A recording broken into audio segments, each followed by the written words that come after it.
Hi, my name's Ceri. I work in Ward 8 in here, Myers, which is a surgical vascular ward.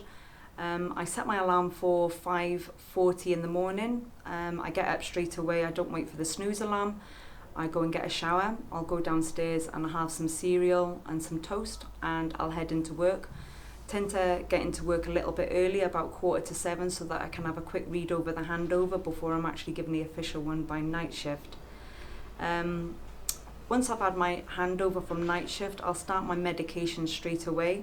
So I'll tend to look at my list of which patients and maybe post-op and sort of prioritise them first of all, because they tend to be in pain. So I'll need to administer some analgesia for them.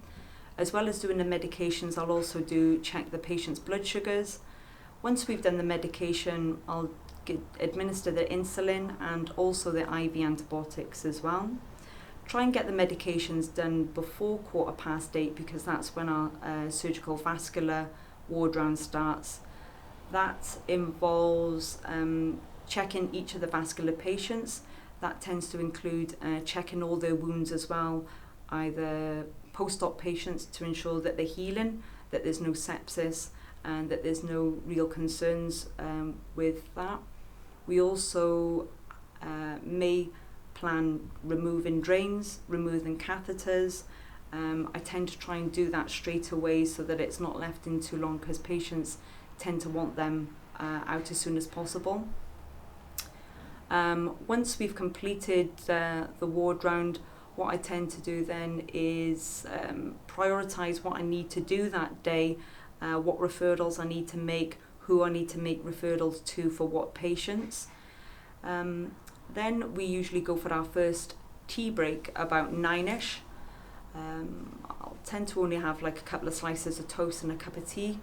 Come back, and then what I'll do is I'll get a handover from my clinical support. She'll let me know what's happened to the patients while I've been away, if there's anything that they actually needed. What I'll do then is work my way through what I need to do that day to try and get the patients home as quickly and as safely as possible. So usually we work very closely with the physios and the OT. We'll have a handover with them about 10 o'clock in the morning, and we'll discuss what's required for that patient, what's the plan of action with regards whether they need theatre or whether they're post-theatre, and what they need to get home, and whether it's maybe aids to help them with the mobility or whether it's actually equipment at home.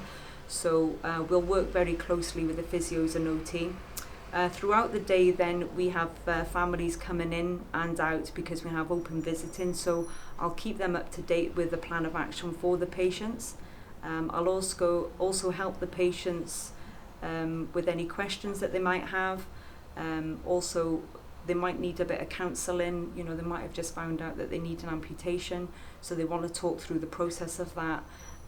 What they want to know is what will happen afterwards. So we tend to have a chat with them about that, how we would actually enable them after that. We do medications again about 12 o'clock. We'll do the insulins again, and we'll do check the blood sugars if needed, and also the IV antibiotics. Then we'll start tea breaks again. I'll tend to usually always have like a large lunch, because I'll go for a run after work, because I don't want to eat later on. Once I return from lunch, I'll then get another handover from either the physios or OTs if they've already made assessments, or any other members of the MDT, so it could be the doctors or it could be a dietitian that's been in, and they'll give me an update on any changes for the patient or what plan that they've put in place for the patient, and then I'll just implement that. Again, the afternoon is taken up with maybe tasks that we might have for the patients, or it might be dealing with referrals or just prepping them for theatre. Again, keeping families and the patients up to date as well, dealing with any dressings that we might need to renew if there are any that are leaking. In the afternoon then we'll do medications again about 4 o'clock. We'll do the same cycle again, prioritise any analgesia for the patients, checking blood sugars and administering any insulin, and also giving IV antibiotics as well. Once we've completed that, and if the patients are quite settled, if there's no issues, for example, if a patient had taken on well, they would always take priority. We would then start breaks again. In the meantime, if we do have any concerns about patients, we always have to escalate any issues that we might have. This is usually triggered by when we've done an observation on the patient. If they're using above 2 or 3 and that's not their normal, and basically what we'd want to avoid is to make sure that they're not developing any sepsis, and if they are, that we're dealing with it immediately.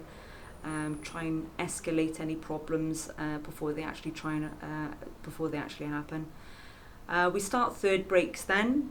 Once we've completed the third break, again I will get a handover off any of the members of the MDT, in particular the clinical support worker that I'm working closely with that day, and she'll update me on anything that was needed for the patients while I was away. I tend to do a set of observations on all the patients at that point then to make sure that they're comfortable, or if there's any concerns that I can escalate them before the night shift come on. I'll then update the report with up-to-date information of what the plan of action is for the patient and what's required for them to get home as soon as possible. After work, I'll tend to go for a run with a friend. I'll go for a coffee, maybe pop into Asda and go home and probably run around after my 2 sons and my husband.